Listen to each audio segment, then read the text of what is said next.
2 minute बाहर की side गाड़ी पार्क कर दो, साले गाड़ी उठा ले जाते हैं ट्रैफिक वाले। फिर वही अप्रोच यूज करनी पड़ती है इंडिया में रह के, नहीं तो इनलीगली मतलब अगर तुम फिर आते हैं भाई हमारे हरियाणा रोडवेज वाले, देखो कैसे दबा रहा है मेरे को। तो कुछ दिन पहले ही रोड बनी थी और गड्ढे देखो अभी से ही स्टार्ट हो गया बनना। व्हाट अबाउट टू व्हीलर्स, जो टू व्हीलर्स पे ट्रेवल करते हैं। इसी सेम चौक पे एक्चुअली मेरे फादर का एक्सीडेंट हुआ था एंड ही पास्ड अवे। तो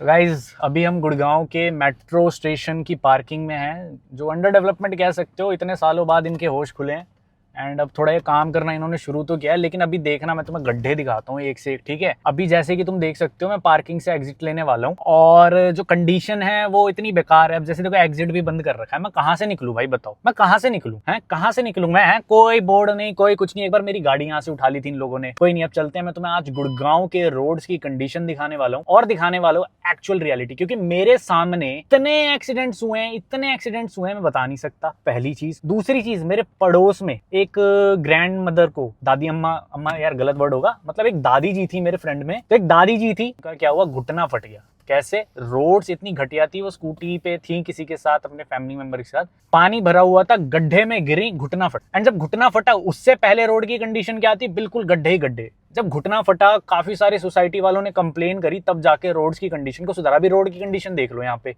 मतलब ये पार्किंग है, मेट्रो की पार्किंग है भाई ऑलमोस्ट, ठीक है। यहाँ ऑफिसेज है, मेट्रो जस्ट इसके बगल में, यहाँ ऐसी कंडीशन है, ठीक है। डेवलपमेंट होगी बट बहुत धीरे हो रही है। यहाँ 2 मिनट बाहर की साइड गाड़ी पार्क कर दो, साले गाड़ी उठा ले जाते हैं ट्रैफिक वाले। मेरी गाड़ी उठा के ले गए थे, अभी तो मैंने कोर्ट का स्टिकर लगा रखा है तो कोई कुछ बोलता नहीं है। कोर्ट का स्टिकर दिखा भाई, तो ये कोर्ट का स्टिकर लगा हुआ है तो कोई गाड़ी उठा के नहीं ले जाता है, ले जाता है तो फिर वही अप्रोच यूज करनी पड़ती है इंडिया में रह के, नहीं तो इनलीगली मतलब अगर तुमने कुछ भी नहीं किया है ना, कोई भी लॉ नहीं तोड़ा है, तब भी तुम्हें चालान काट देंगे। तो उससे बचने के लिए ऑब्वियसली मेरे को लगाना पड़ा, क्योंकि देखो भाई मैं इतनी टेंशन नहीं पाल सकता ना कि भाई हर टाइम मैं पुलिस वालों से लड़ाई झगड़ा करूं, अरे पैसे क्यों काट रहे हो हैं। अब कुछ लोग कहेंगे भाई तू गाड़ी चलाता है 1000-1500 दे देना, क्या जा रहा है। अबे भाई हराम के पैसे क्यों दूं, मेरे पास हराम के थोड़ी ना आ रहे हैं। बाकी यार आगे चलो तुम्हें रोड की कंडीशंस दिखाता हूँ गुड़गांव में, क्योंकि 10 महीने हो गए यार इस गाड़ी को चलाते हुए, नीचे से इतनी बार लगी है, ये इतनी बार लगी है मैं तुम्हें बता नहीं सकता। मेरी स्किल्स गाड़ी चलाने की बहुत कैडी है भाई, बहुत कैडी है, ठीक है। मेरे को बहुत प्यार से गाड़ी चलानी आती है, बट गड्ढे इतने भयंकर होते हैं और जब बारिश आ जाए ओहो ऊ ला ला ला भाई, गड्ढों में गाड़ी जाती है सीधा। तो अभी जुलाई चल रहा है, मानसून ऑलमोस्ट आ चुका है, तो गुड़गांव की सड़कों पे अब तुम्हें ऐसे ऐसे पोर्ट होल्स दिखाऊंगा आज मैं। अभी बारिश की शुरुआत हुई है, प्रॉपर सावन भी नहीं चढ़े हैं, ऐसी रोड कंडीशंस है तुम देख के खत्म हो जाओगे। दिल्ली एनसीआर में रहने का, पहले गाड़ी लो, उस पर टैक्स दो, पैसे जो कमाए उस पर भी टैक्स दो, गाड़ी लो फिर उस पे भी टैक्स दो, जीएसटी वगैरह, देन पेट्रोल भरो उस पे भी टैक्स दो, अब फिर ये जो टीयर वियर हो जाती है गाड़ी डेंट वगैरह, फिर उसको रिपेयर कराते रहो। अब चलो भाई ये लो, सुनते रहे ना, गड्ढे इतने आएंगे मैं बता नहीं सकता, ठीक है। तो अभी मैं चढ़ूंगा, अपने घर के पास की रोड दिखाऊंगा जहाँ पे उन दादी अम्मा का घुटना फटा था। कंप्लेन्स के बाद इन्होंने रोड तो बनाई भाई, रोड बनाई, लेकिन कुछ ही दिन में गड्ढे आ गए वापस।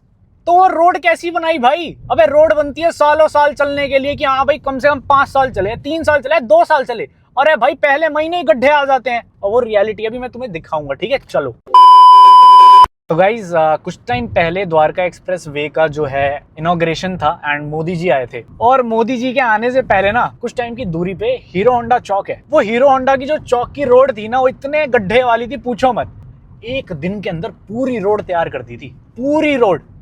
और क्या हुआ कुछ टाइम बाद, रोडों में 1 महीने के बाद वापस से गड्ढों की एंट्री। लेकिन इससे समझ क्या आता है कि देखो जब डंडा करती है ना, जब कोई बड़ी हस्ती आने वाली होती है, जैसे प्राइम मिनिस्टर यार देश चला रहे हैं वो आने वाले थे, तो उनके लिए रोड एक दिन में बना दी जाती है।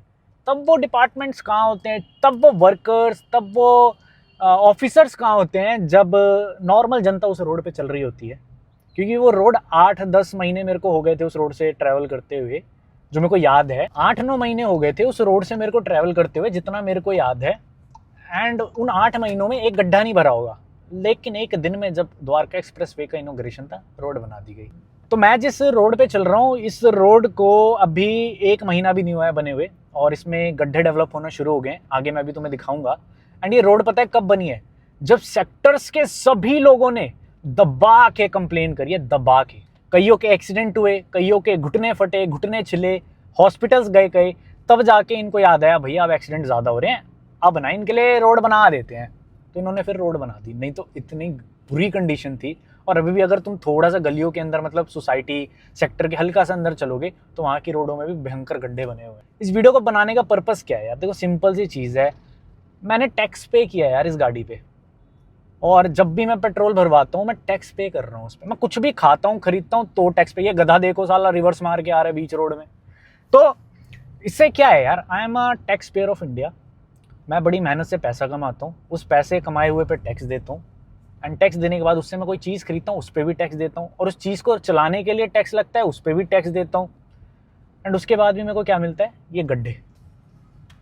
ठीक है, पानी भरी हुई सड़कें, बारिश आ जाए तो ड्रेनेज सिस्टम इनका ऐसा है अपने इंडिया में कह लो, या फिर मैं अपने इधर की बात कर लूँ, घंटे भर की बारिश इनफ है रोड पे स्विमिंग पूल बनाने के लिए। फिर आते हैं भाई हमारे हरियाणा रोडवेज वाले, देखो कैसे दबा रहा है मेरे को, मतलब पूरा पीछे से हॉर्न बजाते हुए आ रहा है और एकदम घुसेड़ दी, ओवरटेक कर रहा है, और अभी रुकेगा नहीं जब तक ओवरटेक ना कर ले, क्योंकि भाई हरियाणा रोडवेज है ये। यहाँ पे भाई हमसे ज़्यादा डेंजरस ड्राइविंग इनकी होती है, और कुछ इधर उधर हो जाए गाड़ी गुड़ी ठोक के निकल लेते हैं, इनको फर्क नहीं पड़ता। और देखो हरियाणा रोडवेज वाले ने कैसे अटका दी, दूसरी लेन भी घेर ली और ऐसे जाम लगना शुरू होता है। तो अभी बारिश का सीजन स्टार्ट हुआ है, अभी देखना धीरे धीरे इतने गड्ढे यहाँ पे होने वाले हैं मैं तुम्हें बता नहीं सकता। एंड ये ऐसी जगह है गुड़गांव की, वेल नोन सेक्टर है गुड़गांव का, जहाँ पे अच्छी खासी पब्लिक रहती है। यहाँ रोड की कंडीशन दिखा, ये देखो, ये हॉस्पिटल के सामने की कंडीशन है भाई। ठीक है, ये हॉस्पिटल के सामने की कंडीशन है। अभी कुछ यहाँ पे चल रहा है खुदाई वगैरह का काम, ठीक है, लेकिन उससे भी पहले ऐसे ही था। और ये अभी कुछ दिन पहले ही रोड्स बनी है, नहीं तो करीबन 6-7 महीनों से इस पे इतने ज़्यादा गड्ढे हो गए थे जिसकी कोई हद नहीं है। ये देख सकते हो कुछ दिन पहले ही रोड बनी थी और गड्ढे देखो अभी से ही स्टार्ट हो गए बनना।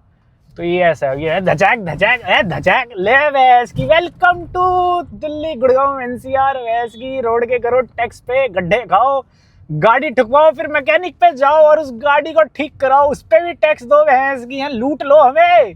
वही दुबई जैसी जगह यार, मैं दुबई होके आया हूँ इसलिए मेरे को यहाँ आके ऐसा लगता है। मैं दुबई गया था, मैं शॉक हो गया था। ठीक है, क्योंकि इतनी साफ सुथरी रोडें, ना गड्ढा ना कुछ, इतना बढ़िया सिविक सेंस। बस यार यही है यार, गवर्नमेंट को ना थोड़ा सोचना चाहिए कि यार मोदी जी जब आने वाले होते हैं तब एक दिन में इनकी सड़कें बन जाती है, जब तक और बाकी वैसे जो सड़कों की कंडीशन है खराब रहती है, वो भी तब बननी शुरू होती हैं जब भाई कईयों के एक्सीडेंट ना हो जाए, घुटने ना छिल जाए, घुटने ना फट जाए, हॉस्पिटल ना पहुंच जाए बंदा, कंप्लेंट्स ना आए, जब तक 1000 एप्लीकेशंस नोटिस पता नहीं क्या क्या भेजती है हमारी सोसाइटी, फिर भी नहीं बनाते। और फिर बनाते हैं तो भाई जब तक कलेश हो चुके होते हैं, कोई एक्सीडेंट हो चुका होता है किसी का, मतलब मैं क्या ही बोलूँ, भगवान को प्यारे हो जाए, कुछ भरोसा नहीं यार। देखो टेक्निकली मैं तो 4 व्हीलर से ड्राइव करता हूँ, कुछ भी चोट होती है वो मेरी गाड़ी सहन कर लेती है मेरे बदले। But what about two wheelers, जो टू व्हीलर्स पे ट्रैवल करते हैं। इसी सेम चौक पे एक्चुअली मेरे फादर का एक्सीडेंट हुआ था एंड ही पास्ड अवे। तो वो गड्ढों और रोड बैड कंडीशन और टू व्हीलर इंडिया में चलाना इज़ लाइक मौत से ऐसे है डेली। तो so guys it's a serious issue.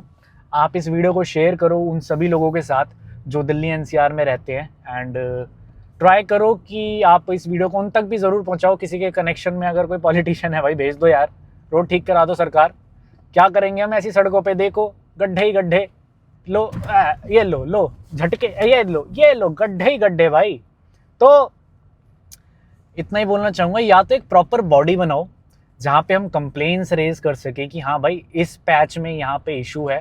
जैसे आजकल चलान्स का हो गया है कि कोई रॉन्ग साइड आ रहा है, एक दिल्ली में कोई एप्लीकेशन पता नहीं कुछ चला है प्रोग्राम, मेरे को डिटेल नहीं पता, बट उसमें क्या है कि तुम खुद फोटो भेज दो, उसका चालान कट जाएगा तुम्हारे बदले, तुम पुलिस ऑफिसर बन गए। तो यार ऐसा कुछ होना चाहिए कि एक बॉडी बने जो जहाँ पे रोड के खराब पैच है उसकी फोटो वहाँ पे डाले, तो इन फ्यू डेज उसके ऊपर एक्शन लेके उसको ठीक कर दिया जाए। तो ऐसा हो सकता है, बट वही है ना, एक्शन कहाँ लेगी सरकार से ही क्या बोलूँ, वो बॉडीज ही जो सुस्त बैठी है, मैं क्या बोलूँ। यहाँ पे अगर एक्चुअली मैं देखूँ ना, इंडिया में कोई भी डॉक्यूमेंटेशन का भी काम कराना है ना, तो भाई इतने चक्कर लगाने पड़ते हैं मैं बता नहीं सकता। मेरे को अपना ड्राइविंग लाइसेंस बनवाने के लिए पता नहीं कितना दौड़ना पड़ा। इससे पहले मेरे फादर का डेथ सर्टिफिकेट बनवाना था, महीनों दौड़ा हूँ भाई मैं। और मैं तो चलो भाई बिजनेस करता हूँ, पैसे वगैरह घर बैठ के कमाता हूँ, तो मेरी कोई नौकरी नहीं है, तो कोई कुछ बोलता नहीं है, मैं अपने अकॉर्डिंग काम करता हूँ। बट व्हाट अबाउट जो भाई डेली की दिहाड़ी करता है, डेली कमाता है और जो जॉब जाता है, वो कहाँ से इतना टाइम लगाएगा कि एक दिन वो जाए नगर निगम। भाई प्रोसेस बहुत कॉम्प्लिकेटेड बना रखा है। अब कुछ चीज़ें गवर्नमेंट ऑनलाइन कर रही है, क्या चीज़ कर रही है भाई, वीआईपी नंबर की जो बिडिंग होती है, मैं उसे बैटिंग बोलता हूँ, बिडिंग नहीं बोलता, बैटिंग बोलता हूँ, क्योंकि बैटिंग है एक तरीके की।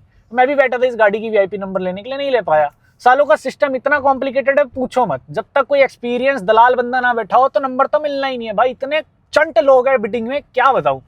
अब है क्या, इन्होंने बनाई पोर्टल जहां पे वीआईपी नंबर खरीद सकते हो तुम। अब हुआ क्या, वो पोर्टल ऐसा है कि बंदे को समझ ही ना है बिडिंग कैसे लगानी है। मैंने 11,000 रुपये ऐसे ही गवा दिया, आज तक रिफंड भी नहीं आया उस चीज़ का। ऐसी पता नहीं क्या वेबसाइट बना दी है। बाद में मेरे को एक पर्सन मिला, उसने अपनी गाड़ी पे सेम वर्टस पे 21-22 नंबर ले रखा था मेरी सीरीज का, HR26 FM में। मैंने पूछा भाई कैसे लिया, कह रहा कुछ नहीं, 20,000 रुपये दिए थे नंबर के और 5,000 रुपये दिए थे दलाल के। मैं कहा है, मैं इधर 11,000 फूक गया, मेरे को तो कुछ भी नहीं मिला ना रिफंड आया। कह रहे भाई अभी भी दलाल काम करते हैं। तो मतलब रिफंड की कोई पॉलिसी नहीं, कुछ भी नहीं है। सो दैट्स द रियलिटी यार। जब आप अमीर होगे, खुद की गाड़ी लोगे, वीआईपी नंबर लेने का मन करेगा ना कि वीआईपी नंबर लूँ यार, गाड़ी ली है, तब पता चलेगा बेटा कितने पावड़ वेलने पड़ते हैं। तो यही था यार आज की इस वीडियो के लिए। आई होप तुम्हें वीडियो पसंद आई यार। शेयर जरूर करो उन लोगों के साथ।